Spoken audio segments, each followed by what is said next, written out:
네, 쿤 여러분, 안녕하세요. 이번 시간에는 현재 런칭한 지 약 두 달이 넘어가고 있는 클레이튼 계열의 이제 두 번째 디파이 2.0 프로젝트였죠. 네버랜드의 최근 소식 관련해서 이야기를 한번 해보고자 합니다. 네버랜드 같은 경우에는 뭐 앞에서 말씀드렸던 바와 같이 디파이 2.0 프로젝트로는 클레이튼 쪽에서 두 번째로 이제 런칭한 프로젝트였습니다. 하지만 런칭 타이밍 그렇게 좋진 않았습니다. 장도 별로 안 좋았고 그 다음에 디파이 2.0의 분위기 자체가 조금 원더랜드라든지 올림푸스 타워가 가격이 많이 떨어질 때 좀 런칭을 하다 보니까 초반에 좀 힘듦이 있었는데 최근에 네버랜드만의 특색을 가진 서비스들을 붙이면서 조금은 이제 좀 바닥을 다지고 있다라고 이제 볼 수 있을 것 같습니다. 네버랜드에서의 이런 색깔을 드러내는 프로젝트들은 여기 이제 미디엄을 기준으로 한번 이야기를 해볼 수 있을 것 같은데요. 첫 번째로 이제 붙였던 것은 실제 네버랜드의 운영진이 가장 뭐 잘하는 이러한 볼트 서비스일 겁니다. 볼트 서비스가 어떤 것인지 이렇게 뭐 미디엄에도 자세히 설명이 나와 있지만 기본적으로 우리가 다른 데서, 다른 데라고 하면 클레임 수압이라든지 아니면 뭐 팔라, 지금은 추가가 돼서 클레이 수압도 다 포함이 됩니다.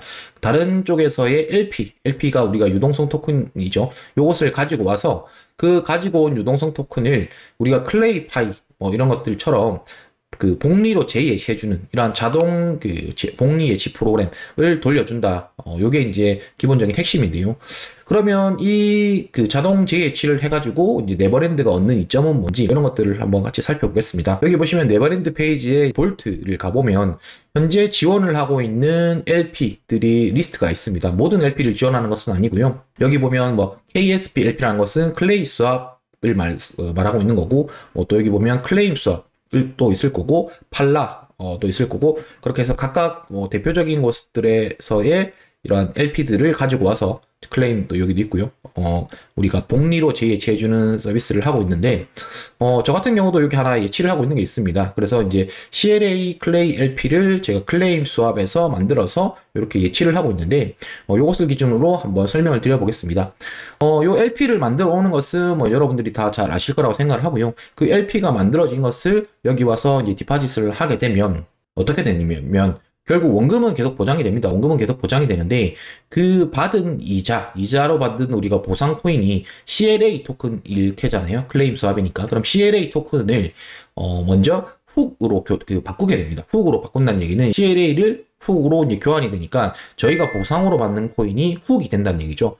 근데 이 받은 훅을 그냥 놔두는 게 아니라 스테이크를 해서 우리가 그 복리로 받을 수 있게 이렇게 자동적으로 바꿔준다, 이렇게 보면 될 텐데, 그러다 보니까 APY 기준으로는 상당히 높은 15,000%가 되는 이런 이유를 받을 수가 있습니다. 저 같은 경우도 이게 뭐 계속 예치를 하고 있는데 그 원금 대비해서 늘어나는 속도가 상당히 좀 빠르다, 뭐 이렇게 볼 수 있을 것 같고요. 그래서 최근에 이게 좀 주목을 해야 되는 것은 우리가 최근에 가스비가 많이 올랐잖아요. 가스비가 많이 오르다 보니까 그냥 기존에 그냥 LP로 가지고 있으면서 뭐 KSP를 받는다든지 아니면 뭐 팔라를 받는다든지 그렇게 받았던 것을 뭐 다시 이제 손복리라고 해서 스스로 이제 바꿔가지고 예치하시는 분들은 그 사이에 또 스왑도 해야 되고 LP도 묶어야 되고 여러 가지 과정을 거쳐야 되기 때문에 수수료가 상당히 부담이 될 수밖에 없습니다. 자, 그래서 뭐 그런 수수료 부담이 되시는 분들이라고 하면 이제 자동 그 복리 시스템을 이렇게 자동 재해주는 이런 일드 옵티마이저 서비스들을 좀 이용을 하셔야 될 텐데, 그러한 분들이라면 한 번쯤은 관심을 가져볼 만한 이러한 서비스가 아닌가 싶습니다. 그리고 이제 다음으로 보실 서비스 같은 경우에는 피터팜이라고 하는 서비스를 이제 추가로 런칭을 한다라고 지금 되어 있는데요.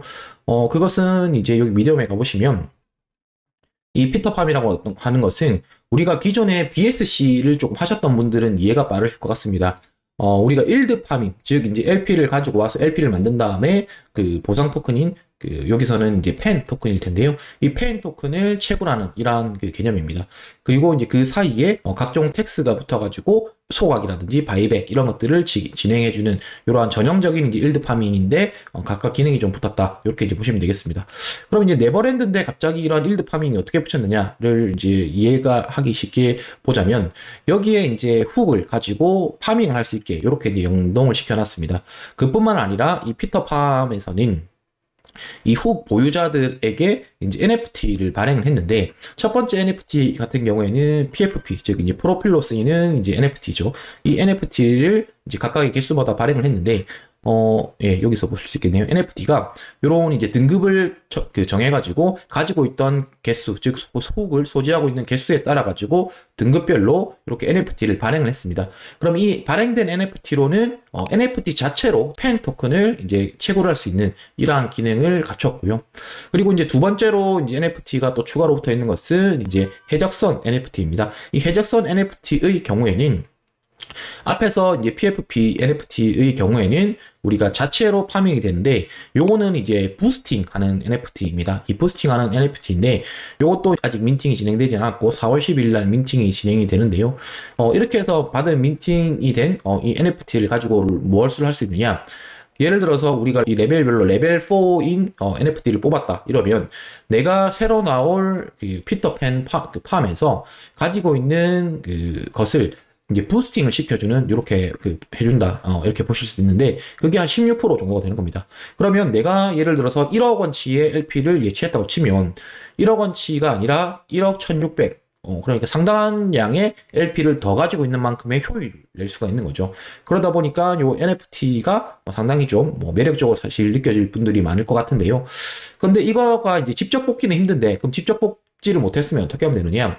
여기서 이제 업그레이드를 하는 거예요. 근데 업그레이드를 할 때 어떻게 해야 되느냐? 여기서 또 이제 훅을 소각시키는 이러한 방식으로 피터팬이라고 하는 일드 파밍과 기존에 존재했던 네버랜드를 연계시켜서 이런 소각 모델을 만들어가고 있는 것 같습니다. 자, 그래서 이제 이렇게 해적선까지 연동된 피터팜을 조금만 더 자세히 설명을 드려보면, 이 피터팬 같은 경우에는 앞에서 말씀드린 바와 같이 이러한 상관관계를 가진다. 아까 말씀드렸듯이 훅 소유 개수에 따라서 PFP로 이제 등급별 NFT가 나눠져 있고, 그리고 두 번째로 해적선을 민팅하고 해적선을 업그레이드 시켜가지고 여기 부스팅을 시킬 수 있고, 그리고 세 번째로는 기존에 훅을 가지고 있던 사람들에게 채굴할 수 있는 곳을 준다. 이렇게 이제 보실 수 있는데, 그래서 여기 보시면 아직은 이제 그 채굴할 수 있는 이런 비율이라든지 이런 것들은 아직 공개가 되지 않았습니다.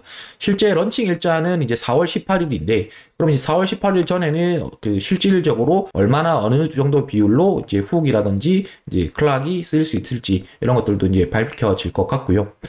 자, 이렇게 이제 이런 모델들을 기반으로 해서 우리가 좀 기존에 볼 때는 좀 단순해 보였던, 우리가 디파이 2.0이라고 하면 보시는 바와 같이 구매를 해서 스테이킹을 하고 매 8시간마다 이자를 받는 방식이었는데, 그게 이제는 추가적으로 볼트 시스템이라든지 아니면 NFT가 등급별 NFT라든지 아니면 해적선 NFT, 그리고 거기에 또 연계되어 있는 일드 팜을 통해 가지고 랩트된 훅을 활용할 수 있게 만드는 이런 식으로 모델을 늘려가고 있는 것 같습니다.